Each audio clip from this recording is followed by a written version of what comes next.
Namaste, hello everyone, welcome back to another brand new episode of Anuchi's workout series under 5 minutes only. And in today's workout series, we will not be working out, but I will be talking about a very important topic, that is PCOS and PCOD. So there were a lot of requests that please make this video in Hindi, and so that is why the medium of language in this video is going to be Hindi, and I will be explaining about PCOS and PCOD. So let's get started. Okay, तो अभी हम बात करेंगे PCOS और PCOD की। तो काफ़ी लोगों को बहुत कंफ्यूजन होता है PCOS और PCOD को लेकर, तो मैं बताऊंगी कि इन दोनों में डिफरेंस या अंतर क्या है। जो PCOS होता है वो होता है polycystic ovarian syndrome, S for syndrome, और जो PCOD होता है वो होता है पॉलीसिस्टिक ओवेरियन डिसऑर्डर। तो ये जो PCOS होता है ये बेसिकली एक डिजीज होता है अपने एंडोक्राइन सिस्टम में, और जो PCOD होता है यानी कि डिजीज, ये एक्चुअली हार्मोनल के इम्बैलेंस के वजह से होता है।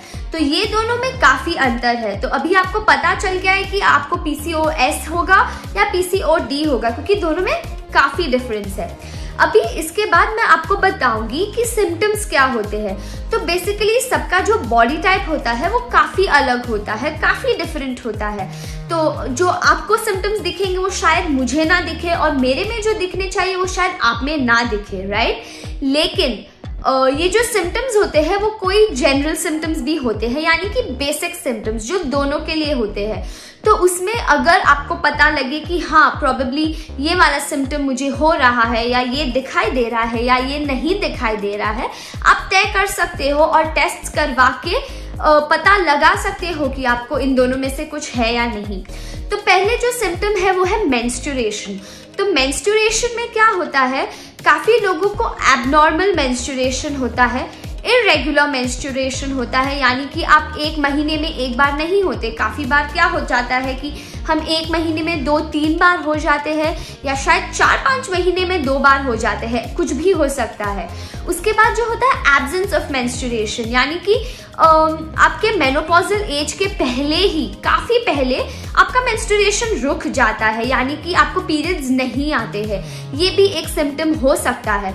उसके बाद जो फ्लो होता है, जैसे मीडियम फ्लो होता है, लाइट फ्लो होता है, हैवी फ्लो होता है, उसमें अगर आपको बहुत ज़्यादा ही हैवी फ्लो हो रहा है, या आपको बहुत ज़्यादा फ्लो हो रहा है या नहीं हो रहा है, you know it's all like the both the sides. अगर आपको फ्लो हो भी नहीं रहा है या आपको बहुत ज़्यादा हो रहा है, मतलब आपको टेस्ट करवाने चाहिए और पता लगाना चाहिए कि आपको PCOS या PCOD में से कुछ है या नहीं।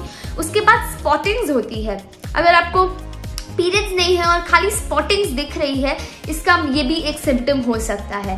तो ये हमने बात की मेंस्ट्रुएशन की। अभी इसके बाद हम बात करेंगे जो स्किन का होता है। जनरली ये सिम्टम दिखाई देता है कि लड़कियों को एक्ने इश्यूज हो जाते हैं काफ़ी बार, और काफ़ी बार स्किन बहुत ऑयली हो जाती है। वो एक अलग बात है कि अगर आप you born with an oily skin और आपका ऑयली स्किन बचपन से है, लेकिन पहले से अगर आपका ऑयली स्किन नहीं है एंड अब्रप्टली आपको ऑयली स्किन आना लग जाता है, एक्ने आने लग जाते हैं, तो ये सारे सिम्टम्स होते हैं PCOS और PCOD के। उसके अलावा अगर आपको हेयर स्कैल्प में इश्यूज है, यानी कि गंजापन जिसको हम बोलते हैं, बहुत ज़्यादा हेयर फॉल हो रहा है या बहुत डैंड्रफ हो रहा है, तो ये सारी चीज़ें सिम्टम्स होती है। इसके अलावा अगर आपको रेगुलरली फीवर हो रहा है, या आपको है ना बहुत थकान महसूस हो रही है, आप काम जितना पहले कर पाते थे उतना अभी नहीं कर पा रहे हो, आपको बहुत ज़्यादा रेस्ट लेने की ज़रूरत पड़ रही है, तो ये सारे सिम्टम्स होते हैं PCOS और PCOD के।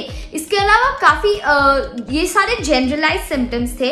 इसके अलावा जो है वो बॉडी टाइप पे भी डिपेंड करता है, किनको वॉमिटिंग्स हो सकती है, एमिसिस हो सकता है, या फिर उसके अलावा किसी को पेल्विक रीजन में बहुत पेन होने लगता है, तो ये सारे पीरियड्स में आ जाते हैं। तो ये सारे थे सिम्टम्स। तो इसमें से आप देख सकते हो, अगर आपको if you are suffering from any of these काफ़ी टाइम से, तो प्लीज़ जाके एक बार चेक करवा लीजिए अपनी तसल्ली के लिए। तो ये सब सिम्टम्स थे। अभी मैं आपको बहुत इंपॉर्टेंटली बताऊंगी कि क्या खाना चाहिए, क्या लाइफस्टाइल मॉडरेशंस करने चाहिए इसको कम करने के लिए। अभी हम बात करेंगे लाइफस्टाइल मॉडरेशन की, लेकिन उसके पहले मैं आपको ये बताना चाहूँगी कि अगर बहुत सडनली आपका वेट बढ़ जाए, आप ओवरवेट हो जाओ, ओवर साइज हो जाओ, तो ये भी सिम्टम है PCOS या PCOD के। तो अगर आप इन पहलों में से किसी में भी हो तो प्लीज गेट इट चेक्ड।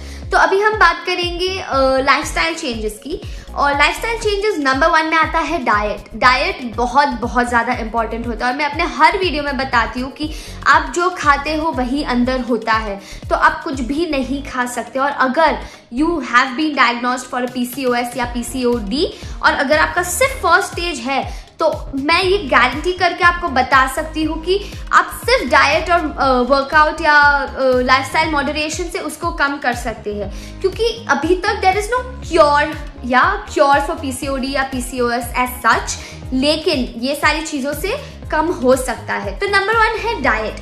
तो डाइट में क्या होता है, इट्स वेरी सिंपल, जो चीज़ें लेनी चाहिए और जो चीज़ें नहीं लेनी चाहिए।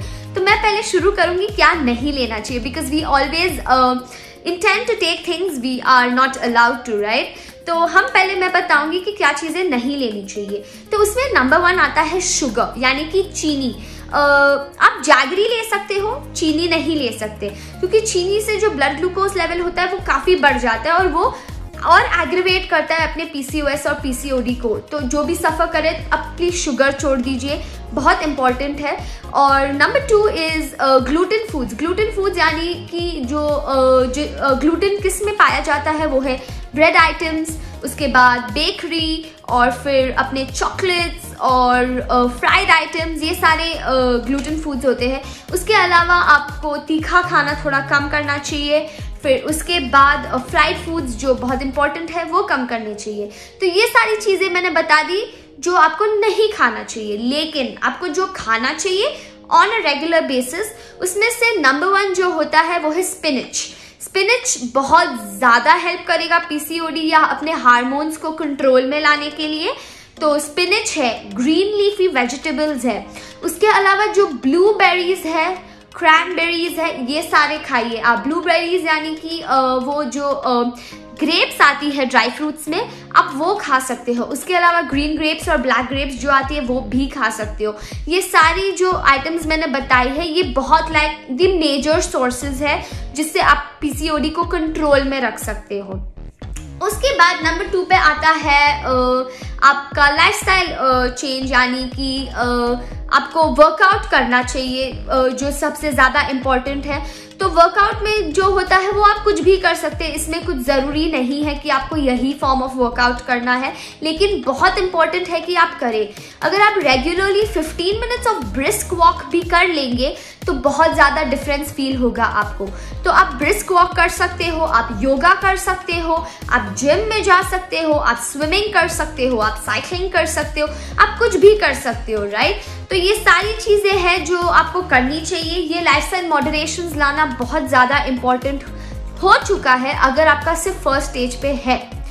इसके अलावा मुझे काफ़ी सवाल पूछे गए थे कि PCOS can it be cured, या इसका कोई इलाज आ चुका है।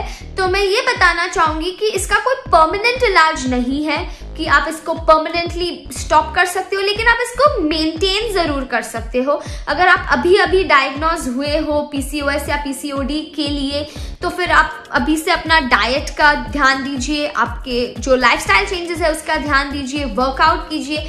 ये सारी चीज़ें बहुत ज़्यादा हेल्प करेगी और ये सब मैं बताना चाहती थी आज के वीडियो में। इसके अलावा अगर आपको एक पर्सनलाइज्ड डाइट चार्ट चाहिए, अगर आपको कोई भी इशू है, PCOS है, PCOD है, या कोई भी issue for that matter, obesity है, ओवरवेट है, वेट लूज करना है, वेट गेन करना है, कुछ भी करना है, तो आप मेरे को कांटेक्ट कर सकते हो। मैं आपको पर्सनलाइज्ड डाइट चार्ट दूंगी।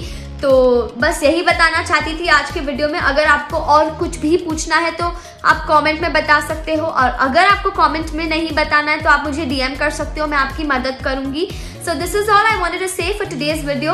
बस यही बताना चाहती थी लेटर P से। अभी नेक्स्ट होगा लेटर Q, तो आप नीचे कमेंट करके बता सकते हैं कि आपको क्या देखना है लेटर Q से। Until then, just stay fit, stay healthy, stay happy, keep smiling and smiling even more. See you in the next episode. Thank you. Bye bye.